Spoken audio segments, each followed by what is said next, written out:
Hello everyone, this is Neyah and welcome back to my channel. Today I'm going to talk about again past life and past lives meditation.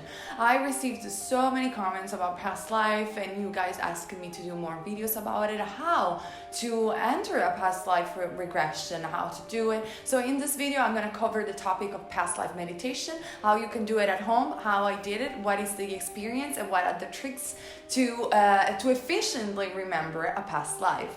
So if you're interested, please keep on watching. Alright, so what are past life meditation? We know that every hypnosis is self-hypnosis. It doesn't exist, like not even Brian Weiss or the most amazing doctor or therapist in hypnosis can hypnotize you without your consent. Obviously, if you don't use any chemicals or any additives to your body, I'm just talking about hypnosis. Past life meditation are totally safe as hypnosis is because it is self-hypnosis. So it's your choice to enter a deep state of meditation. Now there are tons of meditation on YouTube of Brian Weiss as well. He made it possible to have it here online, and they are a very I think they're a very light introduction to what past life regression is all about. It's very safe to do, and it's very safe to do at home because again it's a deep state of meditation, a deep state of relaxation. When we enter our consciousness within, like the deep state of our consciousness, and we try to remember who we were in a past life. Now, a lot of people initially, I did it myself, have a bit of difficulties regarding using past life meditation because first of all, most of the people are a bit afraid that that is not safe, and I already covered that subject. It is totally safe. You can be in your room unless like you're not driving, you're not doing anything dangerous. You can totally use past life meditation, and it's just going to a deeper state of meditation, nothing less than that. So no fear. Then another point that is important is that I struggle, for example, and many of you guys struggle doing this past life meditation because first of all, I needed to understand and to learn how to quiet my mind. And this is meditation practice 101, I don't know how to say it, but it's practice mindfulness. So what I would suggest you to have an effective memory of a past life is to practice mindfulness at least 10 minutes a day, because that was my introduction to regression and that helped me tons. Mindfulness is nothing but a meditation where you practice to quiet your mind, to observe your thoughts without controlling them. Why this is so important for past life regression? It is important because the more you go deeper in the meditation of past life, the more you need to let go of control, of your conscious control, because the memories that are going to surface in that meditation are emotional memories stored in your soul, in your emotional body. So if you're controlling consciously while you're meditating, what most likely is going to happen is that you're going to doubt where you're going to see. You're going to have maybe not an authentic meditation, but more an imagination going on, which is totally fine, and I will get into that as well. But it's more difficult. It's less likely if you're controlled consciously that you're gonna have an authentic past life memory. So it's very important to practice mindfulness before doing any of this meditation at home, at least not with a therapist, because when we self-hypnotize us at home, we don't have the support of a doctor, of a therapist that can help us in the meditation. Obviously, I always suggest, if you want to have a deeper understanding of past life, to go to a doctor, to an hypnotherapist, because they know what they're doing and they will efficiently regress you into a past life. But even in that case, if you go to a doctor, I read this in many books about past life and in Brian Weiss books, they give you CDs and meditation to prepare yourself to the regression. Because of the same reason, you need to not to let go of control and practice mindfulness, not control consciously your past life memory. Right, another trick that I use and you should use to have an efficient memory of past life is to discern between imagination and real memory. Now, I think for the purpose, and I will get to that in another point, for the purpose of past life memory, sometimes it doesn't mean anything if what you remembered was an imagination or was a real memory, because it is really important in past life regression is not the story but what you learned from it. Because on a subconscious level, even if you're imagining to be something that you weren't, that is good for the subconscious, because it's like the dream state. You are releasing certain traumas, you're releasing certain concern that are stored in your subconscious. But there are cases of imagination and real memories. For example, a lot of people, and I'm not saying it's you, I am not judging, obviously, because I don't know you, I'm on the other side of the camera. But a lot of people recall to be queen and kings. Many people recall to be Cleopatra itself. Now, we certainly know that a lot of these people are just, they're not really tapping into a past life memory, but that is just their imagination. And why this happens, why a lot of people think they were queen or kings or a very important person. I am sure some of this story are valid and legit, so I'm not judging. But of course, if 100 people say that we're Cleopatra, well, we must ask some questions about it. But that happens not because they don't want to have an authentic past life regression, but because they are embracing so much the consciousness of that famous character. And the consciousness of that famous character was fed by humanity, by the consciousness of humanity, with their energy and their thoughts for so many years, that it's very likely that they were tapping into that memory. So it's very likely they're having, in that sense, an authentic experience. They're remembering something about that character, but it's a wider sense of consciousness. It's what we call the Akashic records. They're tapping to the library of consciousness, particularly to that character. Jung talks about this, about the collective consciousness and how we can tap into this higher plane. So, and like many are recalling to be Christ, for example, because Christ consciousness was fed so much during the centuries, and so it's very easy to tap into consciousness. The Christ consciousness is very close to our earthly plane. But anyway, regardless of that, so how can we distinguish between imagination and an authentic past life memory? It's the emotion. It's truly the emotion. So the more you practice not only mindfulness, but self-awareness, and that's why I use tarots, because tarots are a tool that I use for meditation, for example, to understand how I feel, because when we are self-aware, we can take conscious decision. So understanding how we feel can make us understand what is an authentic past life memory. Thank you, my cat is always on my video. So it's very different, and there are many cases of therapists studying this when a person is imagining a past life, and the different tones, the way they're speaking, the way they're crying when they're having an authentic experience. So when you're home doing past life regression, you meditate it, you practice mindfulness. Don't control, surrender to whatever comes. Don't even worry, is this imagination or not? Just surrender. You will know if it's an authentic memory. You will know because you will see and feel people that are probably in your life right now. You will recognize them, and you will not recognize them through their aesthetical appearance. You will recognize them through your feelings. You will have that familiarity in that past life memory. You will be like, I know this person. I see their soul. They are my father. They are my mother, whoever you're seeing. So you're going to recognize them emotionally. And that's how you can tell you're having an authentic, true experience. Usually the meditation that I practice online lasts around from 30 minutes. I think it's Brian Weiss one, and from an hour. Brian Weiss also sells courses, I think, on Hay House. I wanted to purchase that one too, and probably I'm going to do another video when I will to review it about workshops and past lives. So there are tons of tools that you can use at home. They're perfectly safe, and they're going to help you remembering those lives.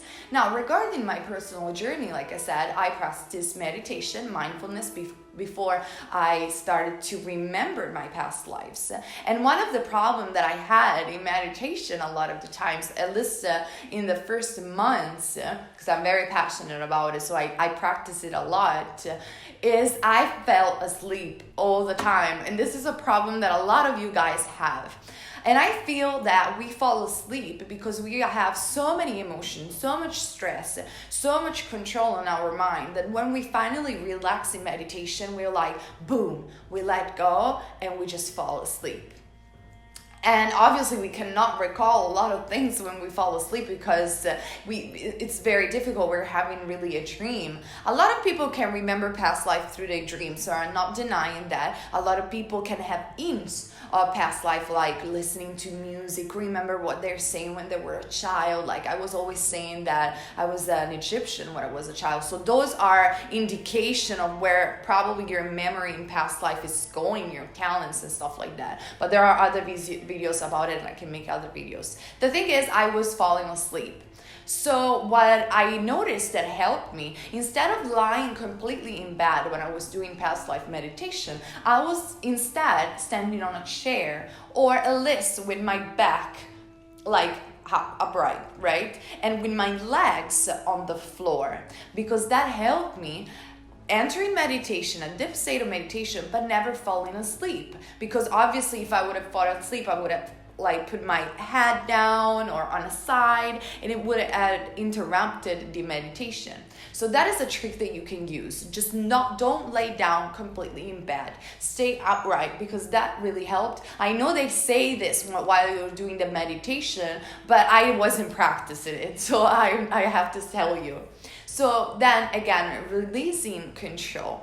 And the first thing that I had as a past life memory weren't a full life. I almost never experienced a full life at home because it's very difficult. The meditation is too short. You really need a doctor and a therapist to do that. But what I had was interesting as well. I had in the first time I remembered a past life, I had a flashback, just one, but it was mind-blowing because I recognized from my feeling where I was. I knew it within myself. I knew it that was authentic. It wasn't on imagination. I saw myself. I knew when the recording was starting saying, "Who are you?" And I was saying, "I'm an Egyptian. I am Egyptian." But I wasn't seeing the desert. I wasn't seeing any temple actually around me. Not in the typical stereotypes of Egypt, like Tutankhamun type of stereotypes, pyramid and desert and stuff like that. I knew that I was Egyptian, but around me I saw ancient Greek statues or type of buildings. So I figured out that I probably was living in Alexandria. I remember how I was dressed. I had sandals, a lot of jewels around my arms. I wore a wig, a very thick, heavy wig, because I remember that it was heavy on my head. And I remember the color of my skin, which was darker than mine. I remember the hair were braided and very dark in this wig. And I had heavy makeup. I had something heavy on my face because I could feel it. And then I was in a marketplace. I just remember a lot of people were in this incredible city near the sun, near the ocean, or near the sea. I don't know what I'm saying. I'm sorry, because I remember near the sea, everything was white. I just remember it was so bright, that white, it was like almost like blinding your eyes. It was super, super white. There was the sun, probably was like around 12 a.m. I think. I don't know why, but I think that. And I was in this market with a lot of people selling. I was with people that I knew from that life, but not from this life. And I recognized only one person. I looked at his eyes and I was like, oh yeah, that is my husband. And I remember I was happy about it. And surprisingly, no, it's not my boyfriend. It's not my twin flame. It was a guy that I knew that I was dating, that I wasn't even dating, that I just knew. And I recognized him. And it's funny enough because me and the guy still have a connection, a friendship.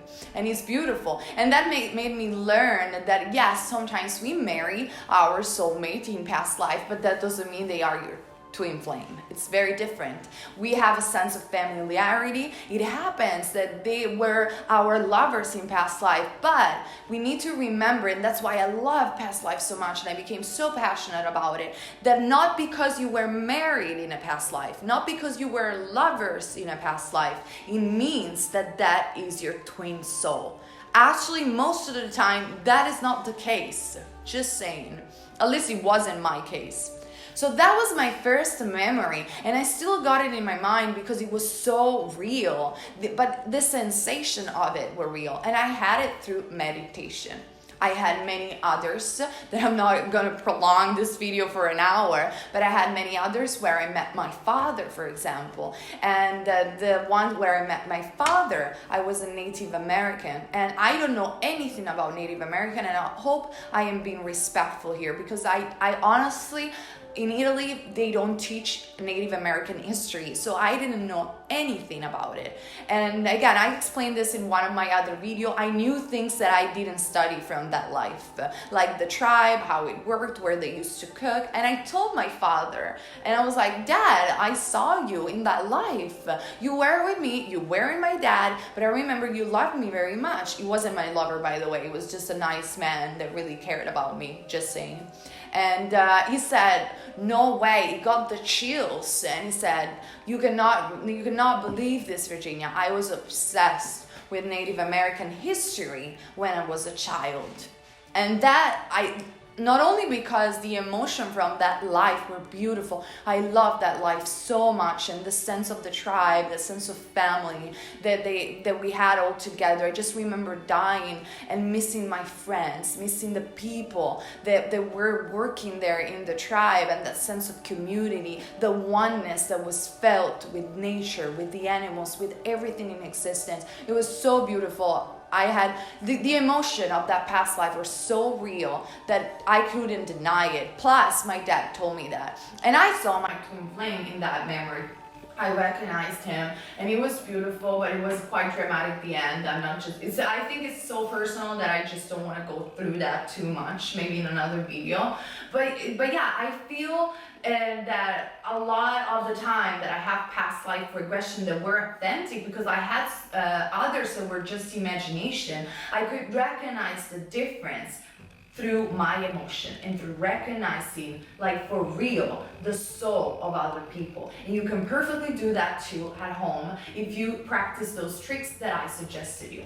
One last trick for those of you who loves oracle cards and tarot readings that I practice, and I think it's mind-blowing, guys. I cannot even explain how much I was excited of doing that. It's basically after I add this few authentic past life regression, I was asking my oracle deck. This is actually an oracle deck made by Brian Weiss, or at least he put his name on it. And I love this deck. It's worn out as much as I use it. And I didn't do it before the past life because I'm very skeptical. So I didn't want to get... I didn't want the card, like if I was seeing Egypt maybe in a past life, I was seeing Egypt too in my memories. I didn't want any of that. So what I did, I practiced the meditation, I wrote down what I saw, and after a couple of hours, I was going with my tarot deck, shuffling the card without choosing them, just asking the divine, just asking my spirit guides. I was shuffling it. Please confirm that what I saw was true, what I learned from that life. I want to know more about it. And surprisingly enough, I'm not joking. When I had the past life as a native, the first card that dropped was the Native American card. And then the other card that dropped explained perfectly what happened in that meditation. And I did it after, just with jumping cards. I wasn't choosing the cards myself. If you believe in oracle decks, I highly suggest you have that, because it's a confirmation that what you saw was authentic. And at least it really worked for me, so I feel I can suggest it, because it really did. And it did every time. Again, I had an authentic regression. So I hope this video was informative. Please subscribe subscribe if you want more of this video about spirituality, about tarots, about twin flames and soulmate and past life. I almost upload daily when I can. And please thumbs up if you like this video, and comment down below to share your stories about past life and to share also suggestions for future videos on this channel. Keep in mind, you're never wrong if you follow love. Bye guys.